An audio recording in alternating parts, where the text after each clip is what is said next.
Welcome back. Some major developments at the PIC inquiry this morning. Let's get straight to it and take you live to our reporter Heidi Jakos, who's been tracking the story for us. Heidi, so Lebogang Molebatsi, he's been continuing his testimony since yesterday, in fact, and plenty of discussion this morning around Sagamata and why that company failed to list on the JSE. What does he say were some of the red flags?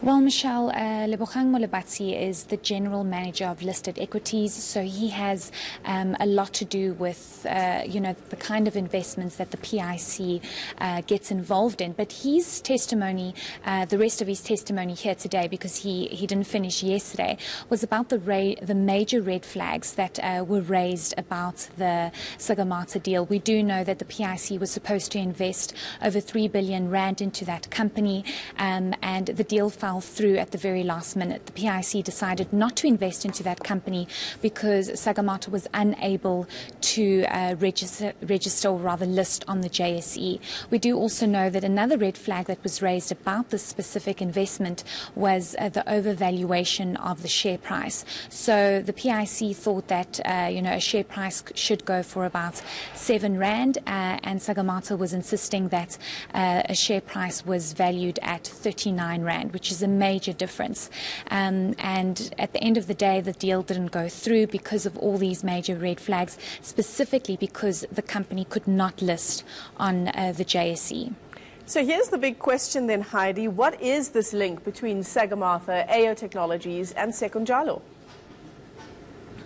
If I can just give you one name, it's Iqbal Survey. He is part owner or majority owner of all of these companies. If I can just read you part of Molebatsi's statement. So Sagamata Group, it's related to AYO Technology. Sekunjalo Investment owns 61% of African Equity Empowerment Investment, which in turn owns 49% of AYO Technology. Sekunjalo Investment Holdings owns 73% of Sagamata Group. All owned by Iqbal Survey, or partly owned by Iqbal Survey, and we have heard from the testimonies here at the Commission of Inquiry here at the PIC that the relationship and rather the very favoured friendship between Iqbal Survey and Dan Machila, who was the CEO back then, was no secret.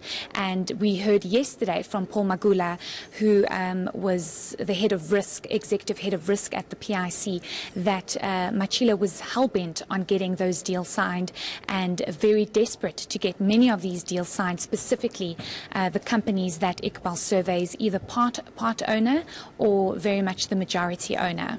So Heidi, at what point does Iqbal Survey take to the stand at the PIC inquiry?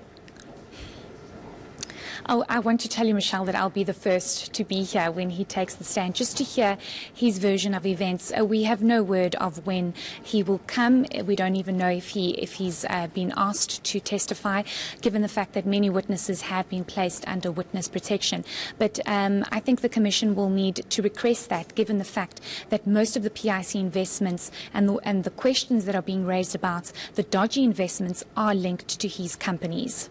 All right, well, thanks very much for that update. Our reporter Heidi Jakos tracking the major developments at the PIC inquiry over the past few weeks.